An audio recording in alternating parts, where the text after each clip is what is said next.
बिस्मिल्लाहिर्रहमानिर्रहीम। TPS math academy में खुश आमदीद। क्लास 10th के लिए आज हमारा टॉपिक है एक्सपोनेंशियल इक्वेशंस।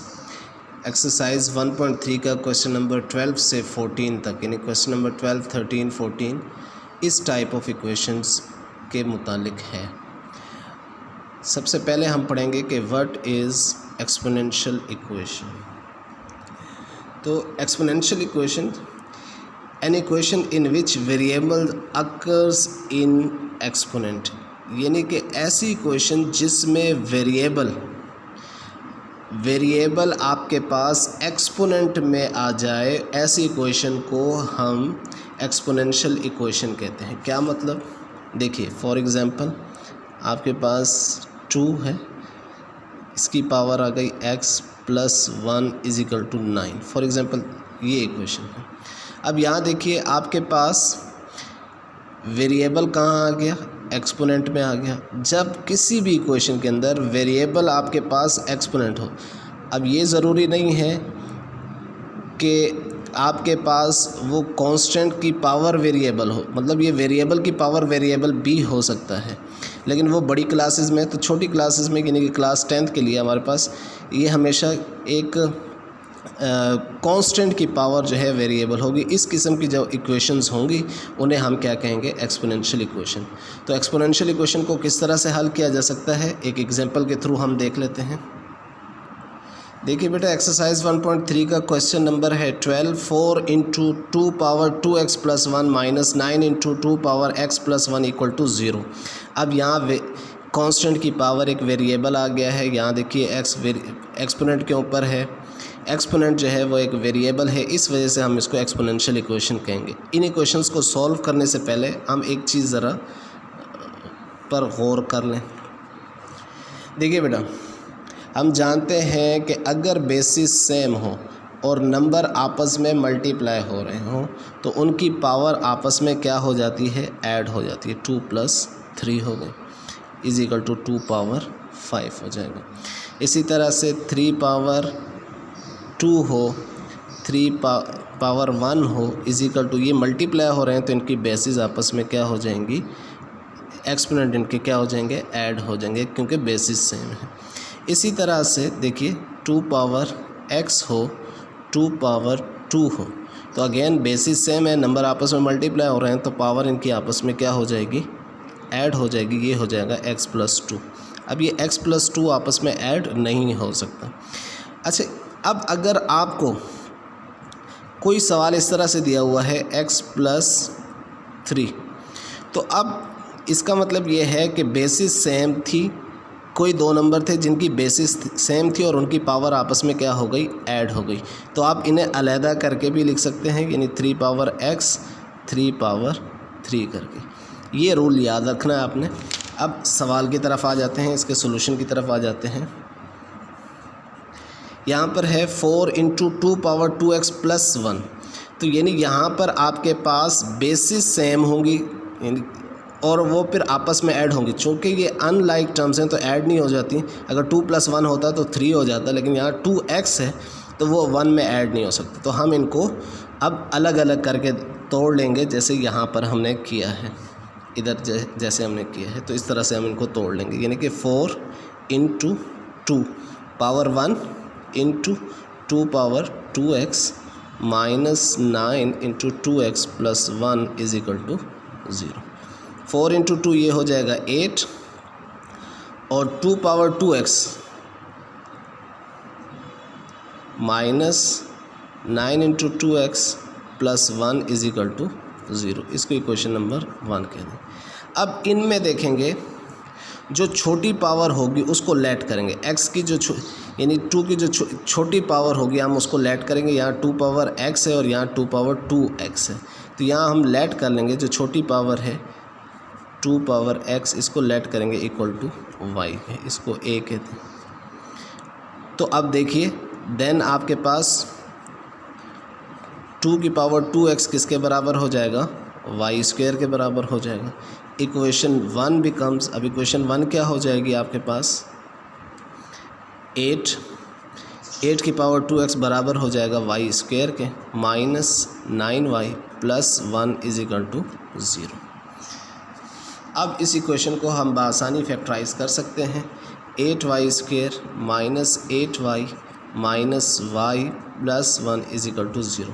बाय फैक्टराइजेशन इसको फैक्टराइज किया, 8y कॉमन आ गया, y minus 1 common, y minus 1 is equal to 0। y minus 1 common, 8y minus 1 is equal to 0। ये आपके पास हो जाएगा y minus 1 is equal to 0 और 8y minus 1 is equal to 0। यहाँ से आपके पास y की एक वैल्यू आ गई 1 और यहाँ से y की एक वैल्यू आ गई 1/8। ये -1 उधर जाएगा +1 हो जाएगा और 8 दूसरी तरफ जाके डिवाइड हो जाएगा। तो ये y की दो वैल्यूज़ आ गई आपके पास। अब देखिए बेटा, क्वेश्चन जो है हमारे पास इन टर्म ऑफ x दिया हुआ है, यानी जो एक्सपोनेंट है वो उसकी जो वेरिएबल यूज़ हो रहा है उसके लिए x है, जबकि हमारे पास जवाब इन टर्म ऑफ y आ गया है। इसका मतलब है कि हमें अपना जवाब इन टर्म ऑफ x चाहिए। तो हम इक्वेशन 1 में जो y की वैल्यू आई है वो 1 बाय 1 पुट करेंगे इक्वेशन नंबर 1 के अंदर। तो हम करेंगे put y is equal to 1 in equation, तो ये हो जाएगा 2 power x is equal to 1। अब यहाँ देखिए बेटा कि ये 2 पावर x बराबर किसके आ रहा है 1 के, यानी कि इसके इक्वल है। अब इस इक्वल सिर्फ और सिर्फ उसी वक्त हो सकता है जब इनकी बेसिस और इनकी पावर क्या हो, इक्वल हो, जबकि यहाँ तो 1 है, यानी ये बेस 2 है ही नहीं। तो हम इस 1 को बेस 2 बनाएंगे। बेस 2 किस तरह से बनाएंगे? हम जानते हैं कि किसी भी नंबर की पावर 0 किसके इक्वल होती है 1 के। तो इसका मतलब है अगर हम 2 की पावर 0 ले लें तो वो किसके बराबर होगी 1 के।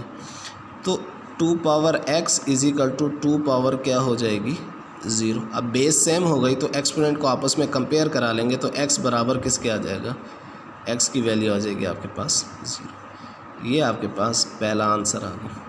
फिर इसी तरह से पुट करेंगे y is equal to 1/8 in equation a। तो अब हो जाएगा आपके पास 2x इज इक्वल टू 1/8। अब 8 को बेस 2 में चेंज करें, 2 power x is equal to 1/2 power कितनी हो जाएगी 3। क्या अब हम इसे कंपेयर करा सकते हैं? जवाब है नहीं। कब कंपेयर कराएंगे? जब पोजीशन भी सेम हो। अब देखेंगे यहाँ रेसिप्रोकल में है तो हम 2 की पावर 3 को ऊपर ले जाएंगे, 2 power x is equal to 2 power क्या हो जाएगी -3। अब बेस सेम है तो पावर कंपेयर हो सकती है, x इक्वल टू किसके आ जाएगा -3 के। तो हमारे पास जो सॉल्यूशन सेट आया वो क्या आया, वो आया -3 एंड 0। 0 और -3 भी लिख सकते हैं। अब एक दूसरा सवाल इसी टाइप, क्वेश्चन नंबर 14 है एक्सरसाइज 1.3 का। यहाँ पर है 2 power x plus 64 into 2 power -x minus 20 equal to 0।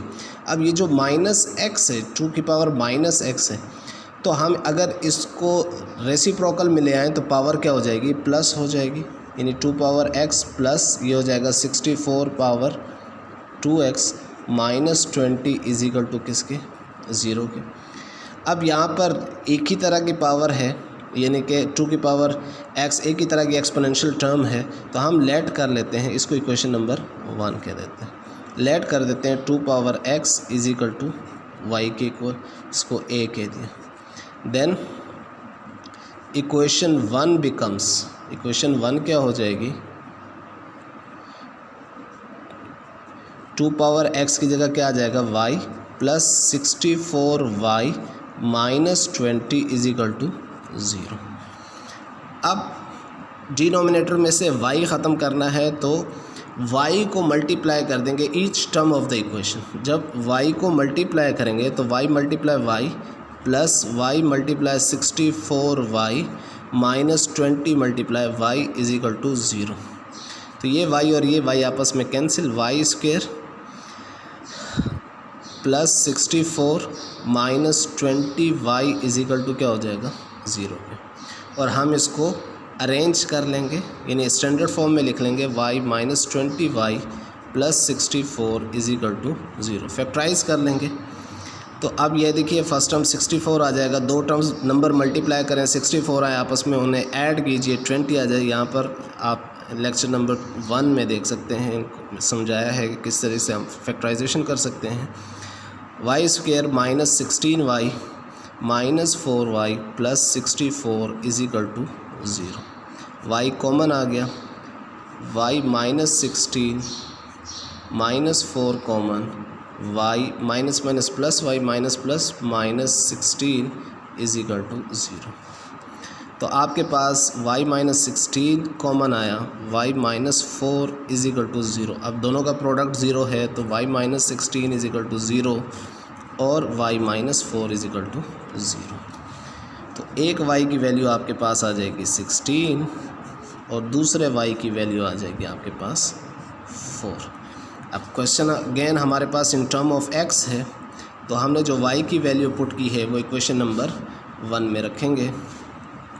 Put y is equal to 4 in equation a, तो वो 2x इज इक्वल टू 4 आ जाएगा। 4 को बेस 2 में चेंज करेंगे, 2x इज इक्वल टू 2 की पावर 2, तो एक x की वैल्यू आपके पास क्या आ गई, 2 आ गई। इसी तरह से y की दूसरी value 2x is equal to 16 हम रखेंगे, 16 को बेस 2 में चेंज करेंगे तो 2 की पावर 4 आ जाएगा और x की दूसरी वैल्यू क्या आ जाएगी आपके पास, 4 आ जाएगी। तो सॉल्यूशन सेट आपके पास इस सवाल के लिए क्या आ जाएगा, 2 and 4, ये इसका आंसर आ जाएगा।